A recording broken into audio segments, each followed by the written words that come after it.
Do you think you have a bad memory? Do you think summer goes by too fast? It turns out there's one solution for both of these problems. In this episode, we discuss strategies that can both improve your memory and enrich your experiences, which can apply to making your summer more fruitful and making it seem longer. I'm Sharif Yunus with Dr. Kevin Majors, and this is The Golden Hour.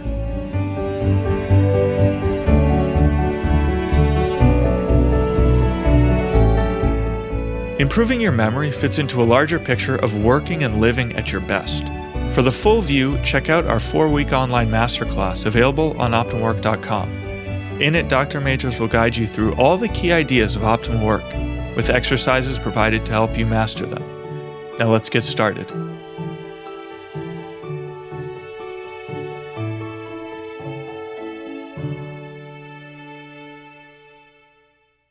Hey, this is Sharif here with another episode of The Golden Hour, joined by Dr. Kevin Majors. Kevin, good to be back here with you again. Hey, Sharif. Thanks for having me. Yeah, of course. Well, Kevin, this is our last episode before we take a little summer break. And lately, a big theme has been memory for us. We've both been studying memory a lot, and it's super interesting. And I think we want to help all of our listeners to have really a summer to remember here. Yes. But this raises the question for me. So I was explaining to someone some of the things that we've been talking about with memory, and then also was telling them about optimal work to someone who wasn't familiar with it. And then they asked me about the memory stuff. So is that optimal work? And I didn't really know what to say because it's not, reframing mindfulness challenge, but it's very important to how to work at your best. So I'd love to get your thoughts on how the memory piece fits in with optimal work at a high level. Mm-hmm. I think memory is one of the powers of the soul, like intellect and will. So it is what then you associate it with attention, which is tuning in to the present moment, whole and entire. We think of mindfulness as how you exercise that. And also then with remembering things that were. So memory attends to being and non-being. Just as the intellect will attend to what is true, it pays attention to what's true and what's false. The will to what's good and what's evil. Memory is what is and what is not. So it's the basis for the ability to know the truth about anything and to choose anything. You have to first be real. You have to be in the present moment fully. So insofar as optimal work helps people to thrive on challenge, those challenges, as you thrive on them, you're making them present in some way. So sometimes you can call to mind challenges from the past or challenges that might exist so that you learn how to practice them and rehearse them. But really, challenge is always in the present moment. So insofar as we help people to take this hour and to bring, challenge themselves in the best way possible in that hour, we are in some way working with memory and attention. So it's maybe not the usual way people think of, what memory does. But I think that any work people put in to memory helps them in the end to experience growth in a new way. Because we often are not working consciously on how to remember things better. And I think this is one of those areas where it's so easy to have this fixed mindset. Like we think we have a good memory or we think we have a bad memory more problematically. And people don't see that, no, this is something that can be exercised and worked on. So it seems to me, that yes, it presents to us a challenge. And there are skills that will, that we can use that will shape our ability to remember. So I would love to see us making more and more progress in helping people to use the full power of their memory. I think it's exciting. Yeah, it is. So yeah, memory has this interesting place. It's not quite like reading or programming in being a technical skill where you change something outside of you, but it's also not like an ideal necessarily, like courage or prudence or fortitude, but having but it's still it's this internal mental skill, but it's like the most fundamental one. So I don't know, is it is it kind of in a category by itself, or what would you group it with in terms of what are the other types of things like this ability to recall information accurately? Mhm. I think it's tied to a number of kind of ideals, I guess you could say, that we uh, the it mindfulness is in some way the foundation of memory, because you can't store the first act of memory as a power is to attend to the present moment. You have to fully attend to something. The second act is to then store it, and the third is to retrieve it. So people often just think of memory in terms of the retrieval, but if there's problems with retrieval, usually you have to go back to the beginning. There are problems in attending. You have to give something your entire attention to be able to fully remember it. So the more we can help people to be in their work and to be completely able to attend to the present moment, the present task, the better then they're going to be able to remember everything that comes through them at that moment.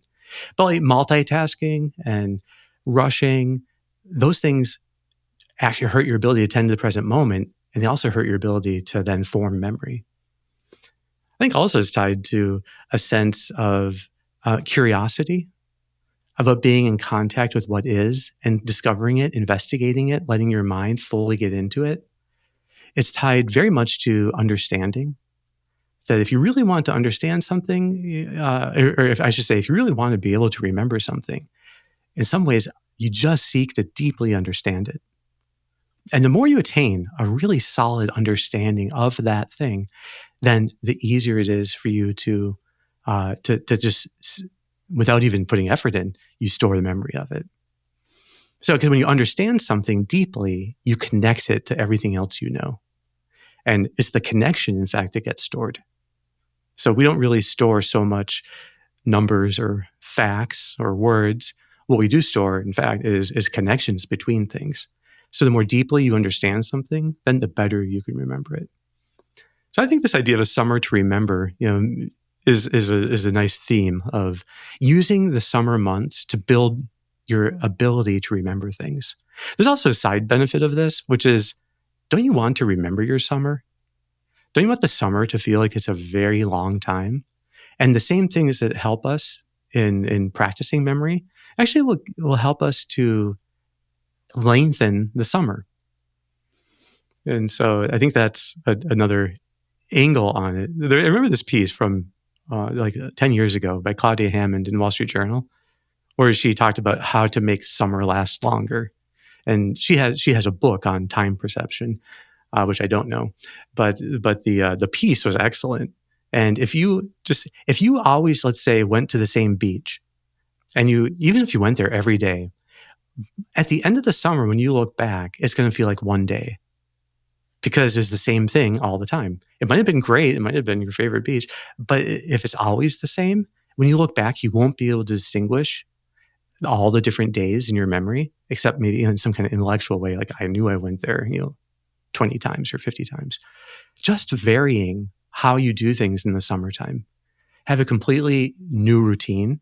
Go different places than you normally go. Each weekend, make it be that there's some new kind of adventure where you're going somewhere new. It doesn't even matter if it's just going to a different Costco than you normally go to. I mean, like at the most basic level. You just try to vary. The summer should give us a little more freedom to vary things up. And it's really remarkable. I've tried this in the summer since. It does make it in the end.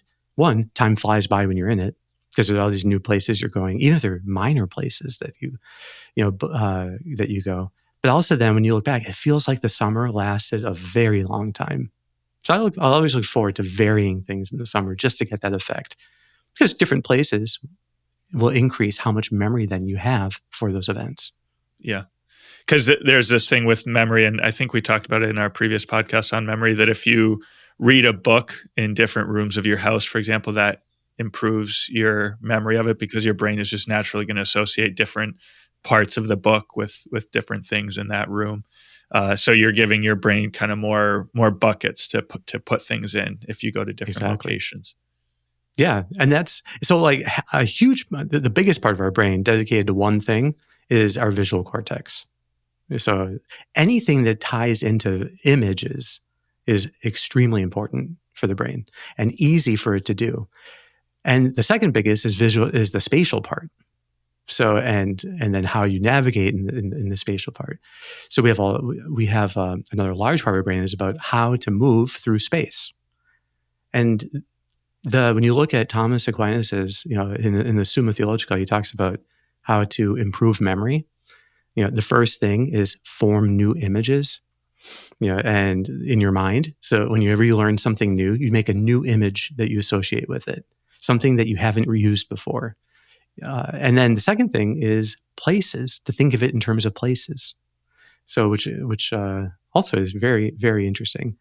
The other two he mentions are the role of fear or anxiety in helping us to remember things better. And then finally, the role of repetition. Interesting that the four things he mentions are all very well attested to in modern neuroscience as the main ways that you can actually build your memory. So it's fascinating. He had, of course, the Middle Ages, they had figured out memory and how to use it. Yeah. So, okay, Kevin, earlier you gave us this threefold division of to improve memory. So you have being open to the new thing, like being mindful in the moment, that it becomes more deeply impressed upon your mind. And then you have the storage, and then you have the retrieval. So I think when it comes to the first one, that's a very big topic that we've covered in a lot of episodes before about mindfulness and before you sit down to work, the value of doing a practice of mindfulness to really settle your mind and be in the present moment. So I don't know if you have anything more to add on that, but I think it would be super helpful if we could walk through the other two in greater detail, just to help people with this process. Sure. I think the most interesting thing is, apart from it's hard to make good memories and to attend to the present moment if you're rushed. So you'll tend to remember things best if you can slightly unpack the time around it. So you're not sitting down rushing to learn and rushing to leave. But that you have a feeling like, okay, I'm able now to clear my mind out of any clutter that's there and then give my entire attention to this one thing. So any book you read in the summer, you can treat it as a kind of mindfulness practice that before you start reading it, just let your mind clear, let your mind come to silence. Because that way you won't get pulled off by, after having sat down for 30 seconds, like, oh, I have to do this, or I have to send that email, or I have to buy this thing. So but you learn to get all those things out of your mind first. And then you can meditatively, in a sense, read what you're going to read so that you give your whole attention. But the more interesting practice is on the storage front. So one of these things where modern science says that is fascinating and new is the hippocampus, which is the part of the brain that we use to store memories. Doesn't simply do memory storage, but it also does novel image creation in the mind. So if you actually turn on, you could say, the hippocampus more intensely by, as you're learning something, coming up with some novel image that goes with it. And the way that the memory experts teach people to start practicing this is, there's different ways you could do it, but one way is, if you're reading something that is 15 pages, the idea is for each page, just before you start reading, you form a new novel image in your mind. So something that the example Matthias Rubing uses is, let's say you're reading an economics paper and you want to be able to remember it later. Well, you say, okay, then you just choose something like money or coins. Okay, so you have a dollar bill in your mind. Okay, and you see it, and then you read the page, but you kind of let the dollar bill be there. Maybe it's even better if it's something, there's some unusual feature in the dollar bill. And then the next page, you change it up again. You maybe make it a $2 bill. That's a little bit strange. Or a $3 bill, which doesn't exist. So you can play with it, or it could be made out of marble, or it could be made out of chocolate, or it could be made out of cheese, or it's a piggy bank on one page, and then it's a living piggy bank. And you keep coming up with just new images they don't have to be that associated with what you're reading at all. And then he says, when you don't think of it the entire time you're reading, you just call it to mind briefly at the beginning and end of the page. So with that in mind, then, he said, right when you finish it, try to just flow through the images in your mind. And you go to each page, just look at it long enough for the image to come back, and then go to the next one. You do a quick review. And he says that will set it in your mind. That's one interesting way of trying to it's actually, there is activating your hippocampus, and just having to come up with an image and to imagine it when it's not present already activates it, but then making it to some novel image makes it even more powerful. And then with that, you're actually able to much better recall all the details, because the image in some way acts like a magnet for all the information on the page. And with just a little bit of practice, you get surprised by how much you can remember of everything on the page, just with the being able to recall the image. Yeah, it seems like a powerful strategy. So, quick question about it.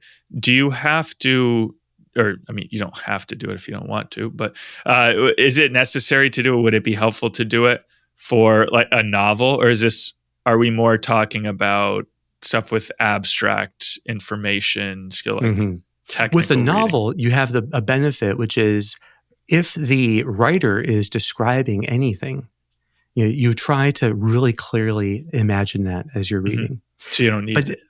Yeah, so you don't need it as much, particularly though if it's what is called a memory-friendly image.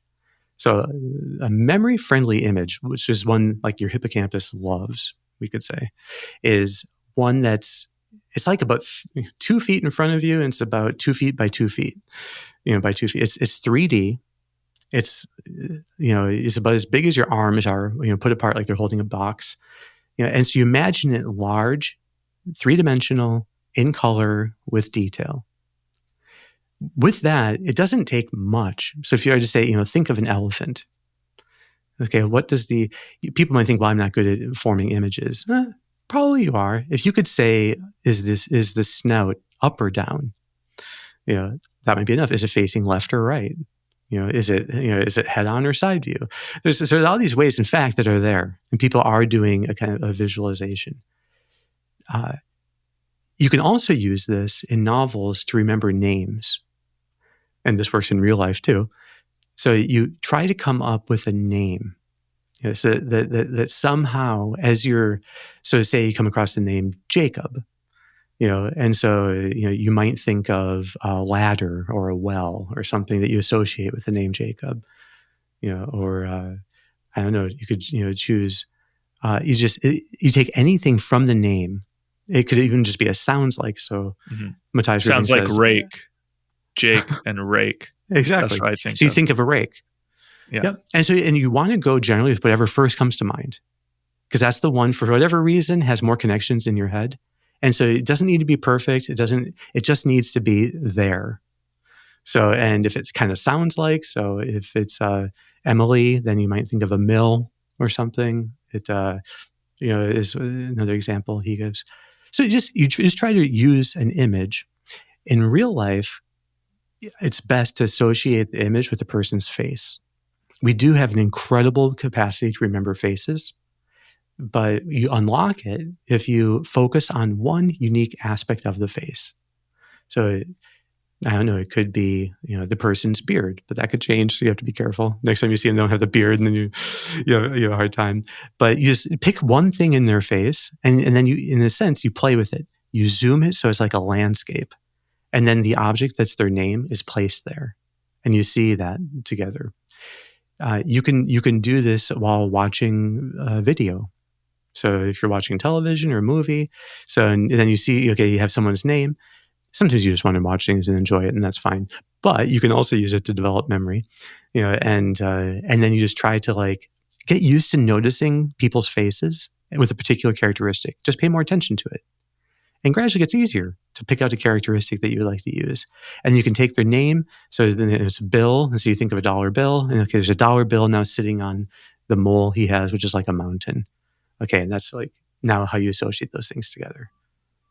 So, okay, I tried this the other day, and I found that, okay, I was just meeting someone for the first time, and then I couldn't think of something. So I started getting frustrated, and then they were talking and I was getting frustrated. So yeah, I imagine this is something I'll get a little bit better at with time. It'll just become quicker. And so I don't know, do you have any words of advice to just encourage me to keep me going in this practice? Yeah, that's why practicing with television is so much easier.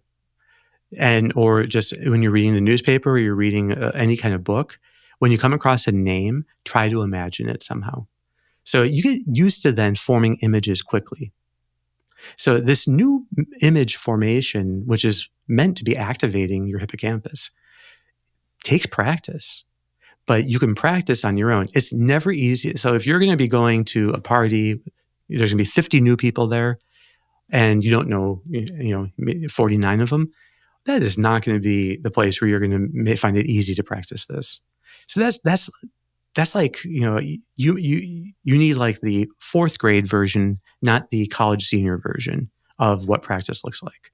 So, and then you gradually just keep building it up. So I think that the more you can practice it in easy, safe places where you have more time, then gradually it gets quicker and quicker and quicker.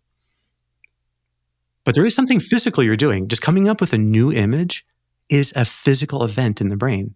And it's activating the part that will do the storage and retrieval. Yeah.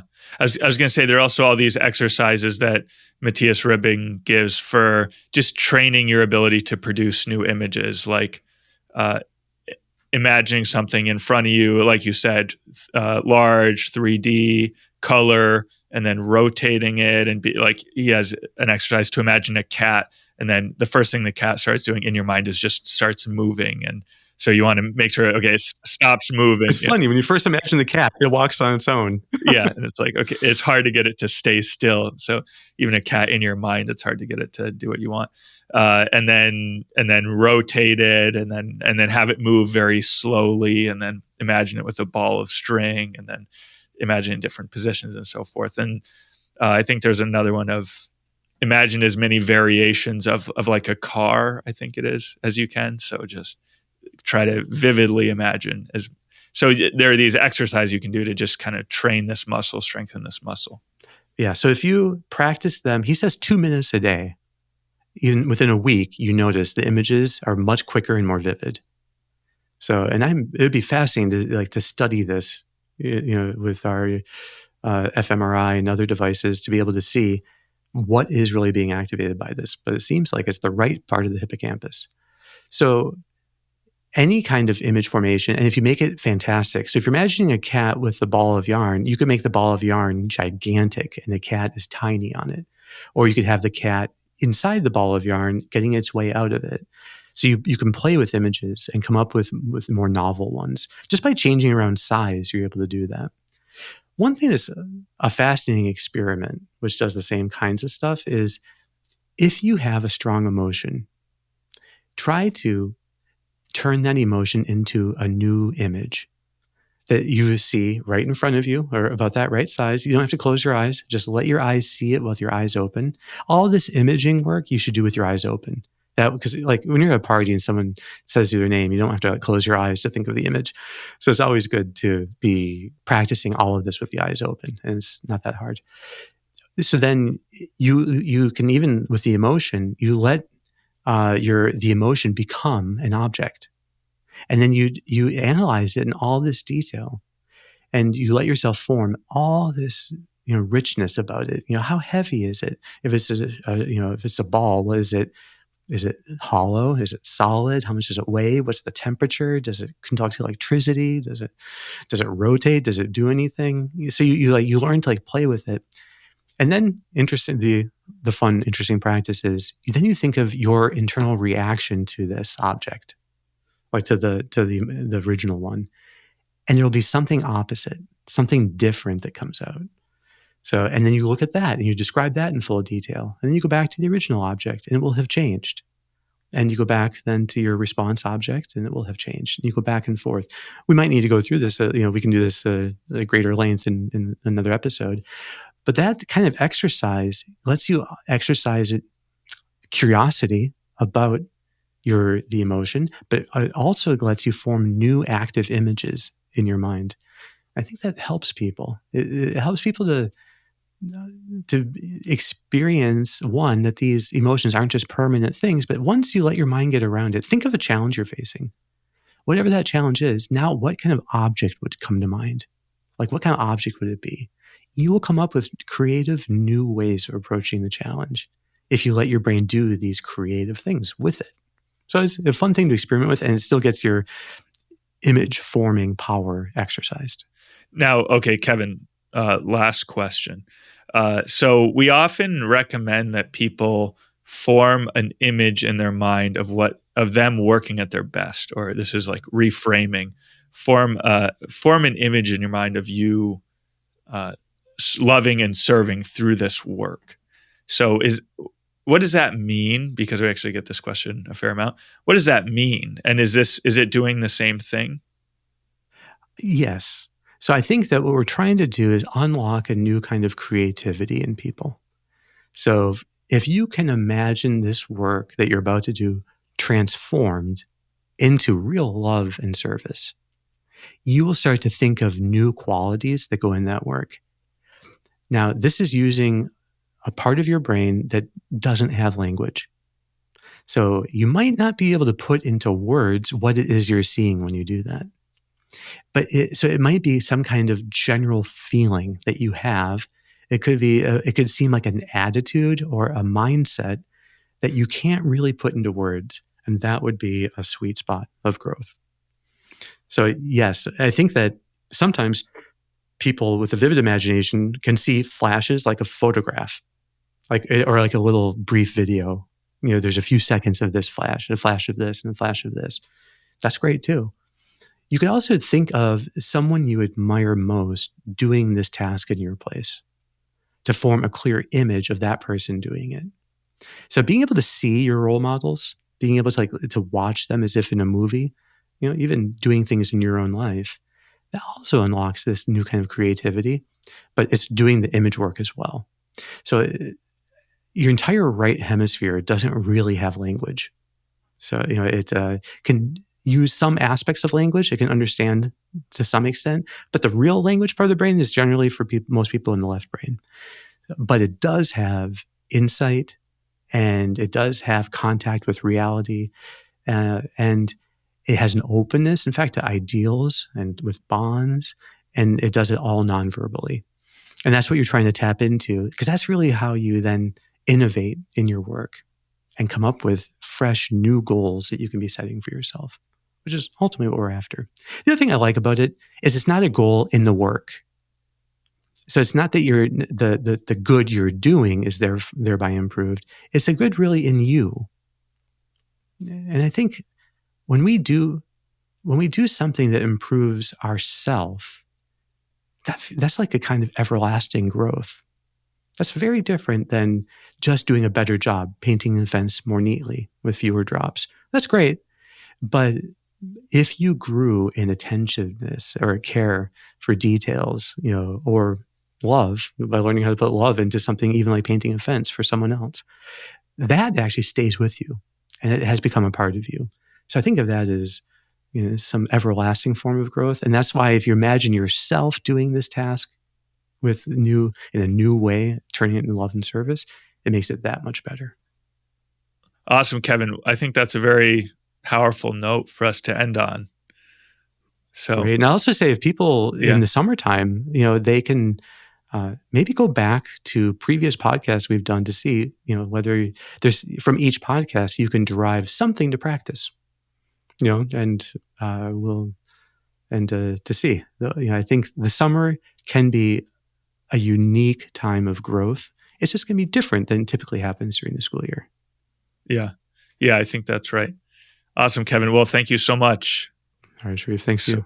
We'll be back. I was going to say we'll be back next week, but I guess we'll be back in a couple months. Yeah. Okay. All right. See you then. Well, thanks so much for listening. I hope you enjoyed the episode. Don't forget to check out optimwork.com for a set of online tools to help you engage challenge in your life. See you next week.